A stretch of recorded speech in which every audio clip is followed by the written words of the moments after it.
Physics के short notes को कैसे प्रिपेयर किया जाए कि हमारा पर्पस क्या है। तो शॉर्ट नोट्स बनाते वक्त काफी फोकस रहना है नोट्स को बनाए कैसे, पर टायर सिलेबस की रिवीजन बहुत शॉर्ट टाइम में हो जाए।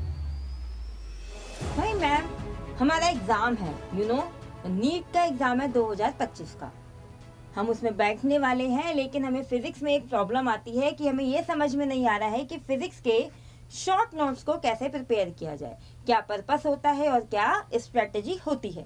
तो हेलो एवरीवन, मैं हूं प्रीति, आपकी फिजिक्स एजुकेटर। तो आओ इन्हीं सब क्वेश्चंस पे कुछ डिस्कशन करेंगे, देखते हैं हम कहाँ जाते हैं। ठीक है, पहला क्वेश्चन बच्चे आपका ये निकल कर आता है कि हमारा पर्पस क्या है। राइट, हम जो शॉर्ट नोट्स प्रिपेयर कर रहे हैं उनका क्या यूज होने वाला है।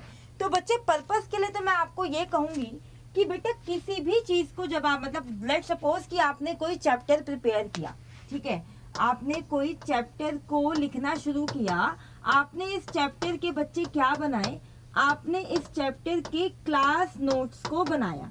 ठीक है, जब आप किसी भी चैप्टर के क्लास नोट्स को बनाते हैं तो उसके अंदर आप मान के चलो कि आपके 15 से 20 पेजेस लगते हैं। ठीक है, तो वो 15 से 20 पेजेस आप एग्जाम से पहले तो उठा के करोगे नहीं, है ना, कि भाई आपने अब यार इतने सारे चैप्टर्स हो जाएंगे तो 3-4 रजिस्टर लेके नहीं बैठोगे। तो बेटे जो आपका पर्पस होता है वो ये होता है कि आपके एंटायर सिलेबस की रिवीजन बहुत शॉर्ट टाइम में हो जाए।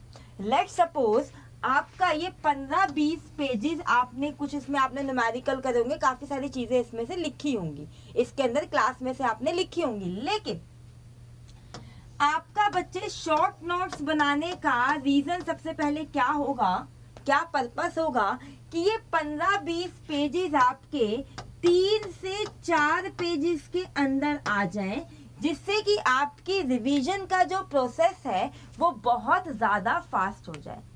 आई होप कि आपको ये बात समझ में आ रही होगी। ठीक है, अच्छा दूसरा रीजन बच्चे आपका क्या होता है, यहाँ पर क्या पर्पस होता है कि आपने लेट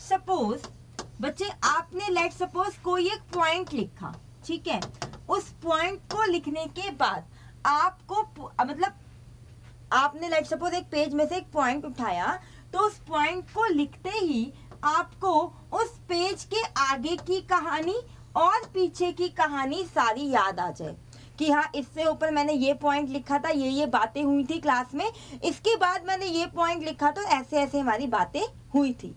तो आपको शॉर्ट नोट्स बनाते वक्त काफी फोकस रहना है। शॉर्ट नोट्स का बच्चे पर्पस पूरा होना चाहिए, कहीं ऐसा ना हो जाए कि ये 15 से 20 पेजेस को आपने क्या किया, 10 पेजेस का बना लिया, तो बच्चे कभी भी ये आपका सक्सेसफुल नहीं होगा। ठीक है, आपको कोशिश करना है कि आपका जो भी चैप्टर है वो 3 से 4 पेजेस में निपट जाए। ठीक है, पर्पस समझ में आ रहा है। ठीक है, पॉइंट को लिखते ही आपको आगे और पीछे की कहानी समझ में आ जाए। आपकी रिवीजन इतनी अच्छी होनी चाहिए, आपको चैप्टर क्लास में करते हुए इतने अच्छे से समझना है। ठीक है, तभी उन पॉइंट्स का लिखने का फायदा होगा। समझ में आ गई बात। चलो अच्छा, तीसरा बच्चे क्या है कि बच्चे आपका जो रिवीजन का टाइम है, ठीक है, शॉर्ट नोट्स को जब आप रिवाइज करोगे तो उसका टाइम कितना हो जाए मेरे प्यारे बच्चे, उसका टाइम आपका लिमिट हो जाए, तभी तो फायदा है। अगर जितना टाइम आप बच्चे इसको प्रिपेयर करने में दे रहे हो, रिवाइज करने में दे रहे हो, उतना ही इसको दोगे तो कोई पर्पस हमारा नहीं बचा। ठीक है, तो लेट सपोज आपको क्लास के नोट्स का कोई एक चैप्टर रिवाइज करने में हाफ एन आवर लगता है, तो आपको बेटा ये शॉर्ट नोट्स वाला जो रिवीजन है, इसमें बच्चे आपको मुश्किल से 5 से 10 मिनट लगने चाहिए। तो आपको मेरी बातों से कोई बात समझ में आ रही है कि कितनी ज्यादा प्रैक्टिस चाहिए आपको।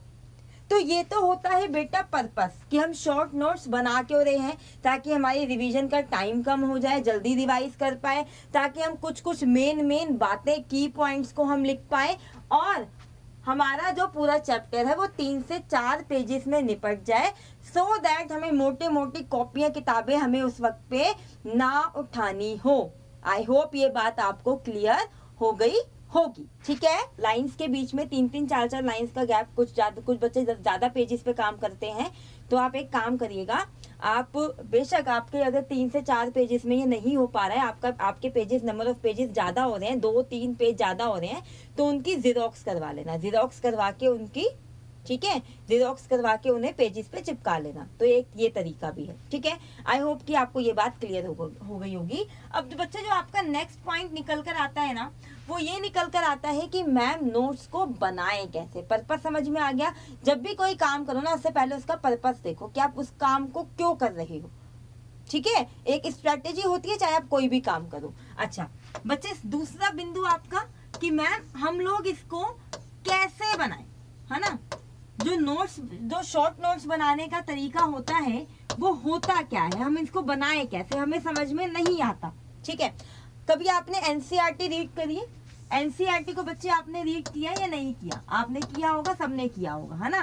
अब आपने अपनी एनसीईआरटी के बैक साइड पे ये देखा होगा, चैप्टर के बैक साइड पे, ईच चैप्टर के बैक साइड पे एक समरी लिखी होती है। वो समरी बहुत इंपॉर्टेंट होती है।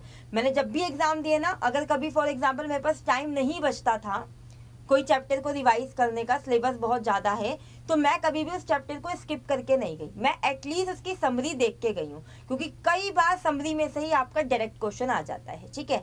तो समरी में वो क्या करते हैं, समरी में बच्चे वो चैप्टर के की पॉइंट्स को फोकस करते हैं।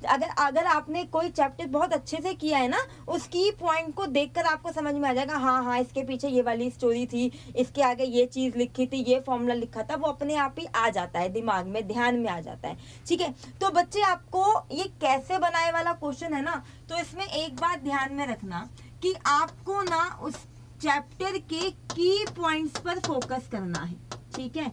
आपको चैप्टर के की पॉइंट्स पर फोकस करना है। वही वाली बात जो मैंने अभी बताई, पर्पस, कि उस की पॉइंट को देखकर आपको याद आ जाए कि उसके आगे क्या है, पीछे क्या है, ठीक है। लेट्स सपोज कि आपने किसी की डेफिनेशन करी, किसी एक मैग्नेटिज्म की करी, या फिर किसी की भी एक कोई भी एग्जाम्पल ले लो अपने दिमाग में, ठीक है। तो आपने क्या करना है बच्चे, की पॉइंट में, ठीक है, वो एक टॉपिक लिखा, उसके अंदर जितनी भी जो भी इंपॉर्टेंट बात आपको लग रही है, जो आपको याद रह सकती है, जो आपको यूजुअल लग रही है, अरे हाँ ये तो होगा ही, जो नाम सुनते ही क्लियर हो रही है, उनको सबको रहने देना। जो आपको मोस्ट इंपॉर्टेंट बात लग रही है उसके रिगार्डिंग, जो आपको उसका पूरे का की एक समरी लग रही है, एक तो उसको लिखो, ठीक है। उसको लिखते ही उसका फॉर्मूला लिखो, ठीक है। की पॉइंट पे आपको क्या करना है बेटा, की पॉइंट पर आपको फोकस करना है। अब बनाना कैसे है, आपको की पॉइंट कह लो, या फिर इसको आप बच्चे बुलेट पॉइंट्स भी कहते हैं, ठीक है। इसको आप की पॉइंट्स कह लो या फिर बुलेट पॉइंट्स कह लो। कोशिश ये करनी है आपको, आप उसके अंदर अपने शॉर्ट नोट्स के अंदर है ना, आप समरी कम लिखो, समरी को मिनिमल कर दो, ठीक है बेटा। जो आपकी समरी होगी ना, उसे बच्चे आप क्या करो, उसे आप मिनिमल करो। तो मैम हम कैसे लिखेंगे, अगर समरी ही आपने मिनिमल करवा दी तो बच्चे आप लिखोगे, कोशिश करना चैप्टर को आप या तो फ्लो चार्ट में लिखो, ठीक है, फ्लो चार्ट में लिखने की कोशिश करो, ठीक है। अच्छा, फोर्थ पॉइंट, या फिर बच्चे आप इसको डायग्राम की फॉर्म में लिखो। यस, बिल्कुल सही कह रही हूँ मैं। फ्लो चार्ट, डायग्राम हमारी फिजिक्स के लिए तो एक ही बात है, ठीक है। जो मैं एरो एरो करके लिखवाऊंगी at the end of each chapter, वही आपका डायग्राम भी हो जाएगा। हमारे इतना कोई ऐसा सच है नहीं हमारे उसमें ना डायग्राम वाला, तो फ्लो चार्ट कह लो या फिर डायग्राम कह लो, वो बच्चे एक ही बात है, ठीक है। आपको कोशिश करनी है फ्लो चार्ट में लिखने की। अच्छा, एक चीज आप याद रखेंगे कि लेट सपोज हमारे पास कभी कभी ऐसे चैप्टर्स आ जाते हैं जिसकी समरी ज्यादा होती है, तो उस समरी में से भी ना आपको ना पता है क्या लिखना है, मेन पॉइंट्स लिखने हैं। आपको ऐसे की फॉर्म में नहीं लिखना है, आपको बच्चे क्या करना है, आपको पॉइंट्स की फॉर्म में लिखना है। वही बुलेट पॉइंट्स वाली बात आ गई, इसको मैं क्या ही लिखूं, है ना। तो आपको पॉइंट्स लिखने हैं, पॉइंट्स बना के लिखना है अगर समरी है, नहीं तो कोशिश क्या करनी है, आपको फ्लो चार्ट में बनाना है।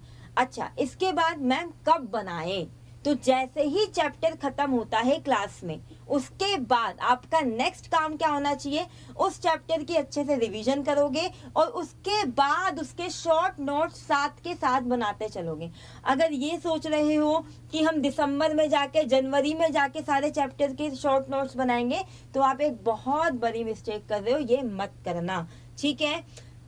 चैप्टर खत्म होते ही आपको शॉर्ट नोट्स बच्चे बनाने हैं। अच्छा, कभी भी ये मत करना कि अरे यार मैं आपको हर एक चैप्टर के शॉर्ट नोट्स दूंगी, ठीक है, उसके बावजूद भी आपको अपने बनाने हैं। कभी भी आप ये मत करना कि अरे यार मैम तो दे ही रही है, डीपीपीस तो मिल ही रही है, क्लास के पीडीएफ तो मिल ही रहे हैं, तो हम नहीं बना रहे। नहीं, ऐसा आप लोग बिल्कुल भी नहीं करोगे, ठीक है। आपको हर एक चीज अपने हाथ से लिखनी है। बेशक में डीपीपी क्लास की पीडीएफ आपको मिलेगी, लेकिन उसके बावजूद भी आपको क्या करना है, आपको अपने हाथ से क्लास नोट्स बनाने हैं, आपको अपने हाथ से चैप्टर के शॉर्ट नोट्स बनाने हैं। यही एकदम बेस्ट तरीका होगा। आई होप कि आपको चीजें क्लियर हुई होंगी। यही था मेरा एक्सपीरियंस, मैंने जिस तरीके से शॉर्ट नोट्स बनाए, और ये डेफिनेटली आपको हेल्प करेगा, ठीक है। Thank you so much.